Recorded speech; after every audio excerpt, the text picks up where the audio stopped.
ভিডিওটি কালকে খেয়াল পার্টিতে করে তুমি যে দেখেন। শাড়িটা পরছিলা না, তোমার অনেক সুন্দর লাগতেছিল। এই সত্যিই নাকি? আরে হ্যাঁ, সত্যি অনেক সুন্দর লাগতেছিল। হ্যাঁ, লাগবে না কেন বলো? ওই শাড়িটা তো তোমার হাজবেন্ডই আমাকে পছন্দ করে কিনে দিয়েছিল। আমি কখন পছন্দ করলাম? এই মনে নাই তোমার? তুমিই তো আমাকে ওই লাল টুসটুসে শাড়িটা পছন্দ করে কিনে দিলে আর বললে যে ওই শাড়িটা পরলে নাকি আমাকে ডালিমের দানার মতো টুসটুসে লাগবে।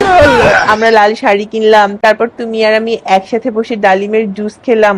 কেন মনে নেই তোমার? তোমার সাথে আমি পরে কথা বলতেছি। তুমি পাশের বাসার ভাবিরে পছন্দ করে শাড়ি কিনা দাও না? পছন্দ করে শাড়ি কিনা দাও, আবার বলো যে কি ডালিমের মতো লাল টুসটুসি শাড়ি কিনা দিছো। শোনো, আমি শাড়ি কিনে দিয়েছি তোমার জন্য। আমার জন্য মানে কি? আমার জন্য মানে কি? আর তুমি তো জানোই ভাবির চয়েস কত খারাপ। সে যে জামা কাপড়গুলো পরে দেখতে কিরকম লাগে।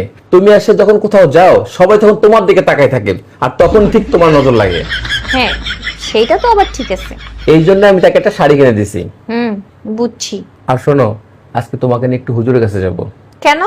আজকে মাসাল্লাহ তোমাকে কিন্তু অনেক সুন্দর লাগতেছে, তাই একটু ঝাড়ফুঁক করে নিয়ে আসবো, যেন অন্য কারো নজর না লাগে।